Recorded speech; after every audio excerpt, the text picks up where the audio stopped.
Now, the Prime Minister Julia Gillard flew back into Australia last night and directly into the opening shots of her carbon tax showdown. For more, George Roberts joins us now from Canberra. George, good morning. A very important sitting week starts next week, doesn't it? Yes, that's right. In the next 2 weeks of Parliament, the carbon price legislation is due to be introduced, and it could be passed as early as October if all things go well for the government. Now, there is one thing that could potentially get in the way, and that's the pairing arrangements between the government and the coalition. Now, George, I'm just going to jump in there. For those who might not at home know what pairing means, and I suspect there's a lot of people who don't, what is that? Absolutely. A pairing is effectively when one member of Parliament from either side needs to be away for an occasion or for official business, then the other side grants a pair, if you like. Effectively, they then remove one person from Parliament from votes, etc. And so that means that it sort of balances up the Parliament, so that ministers, etc., can still go about their business. In this case, it's the Labor backbencher Craig Thomson. His wife is heavily pregnant, and the coalition is still not saying whether they will grant a pair for him. Initially, they said, well, the carbon price legislation is too important. We're not granting any pairs unless it's exceptional circumstances. Now, the chief whip for the coalition, Warren Entsch, has conceded that the birth of a baby is exceptional circumstances. And this morning on Channel 9, Tony Abbott, the leader of the opposition, has said that that is a special circumstance, but he's refused to go so far as to say that they would still grant a pair. He says, we'll cross that bridge when we come to it. He's said that every member needs to be in Parliament for the carbon price vote, and he said effectively that not only is the birth of a child important, but he said the carbon price is important as well. He's refused to actually say whether they will grant a pair or not, so that will remain to be seen, Virginia. All right, well, they're clearly playing very rough on that, although I guess the smart money would be on the very last minute. Of course, they're going to allow anyone to go and attend the birth of a child. It just indicates, I guess, how tough they're prepared to play it right now. And also, they don't want to lose their key man, do they? I mean, Craig Thomson represents their best chance of actually taking this government right down on the mat.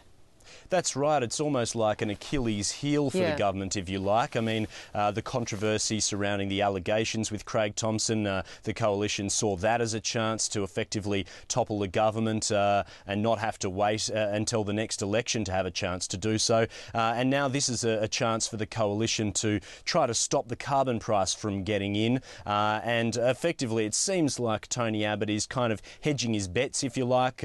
He's waiting to see whether the birth of Craig Thomson's child will coincide with the carbon price debate. If it doesn't, well, then that means the coalition can grant a pair and nothing will be lost from either side's point of view. And in fact, in one respect, things would be gained because the coalition would then seem like they're being considerate.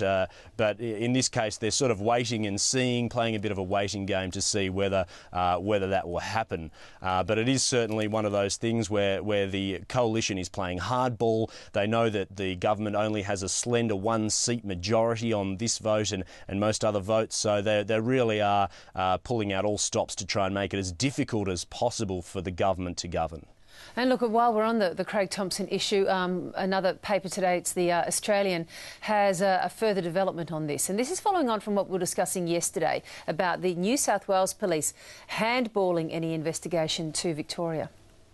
Yes, that's right. As we discussed yesterday, the New South Wales Police deemed that there wasn't sufficient evidence to warrant an investigation into Craig Thomson under New South Wales law. This is regarding the allegations that he misused union funds, and among those allegations were the use of his credit card, his union credit card, when he was the head of the Health Services Union, to pay for prostitutes at a brothel. Now, he's always maintained that he's never done anything wrong. Yesterday, he put out a 3-line statement saying he's done nothing wrong. He's always said that he's done nothing wrong. He will in the future make a statement about this. But look, today the Australian is running that story, as you mentioned. They're quoting an unnamed senior police source, and they say that source says that they're confident that the police were confident that the name on the credit card used at the brothel was the person whose credit card it was. So effectively the the signature matched up with the name, and therefore, had it been a different person's signature, then a fraud would have occurred, and then, you know, that would have been a reason to investigate it because a crime would have occurred. New South Wales Police, according to this article, say that that's not the case. Now, Craig Thompson's always said that somebody else used his credit card and forged his signature, but he hasn't said who that person is.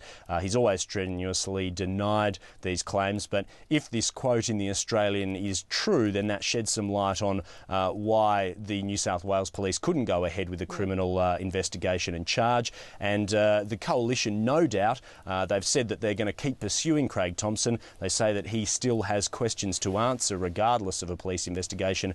So no doubt they'll use this as yet again more attack. Good to talk to you today, George. Thanks so much. Thanks, Virginia.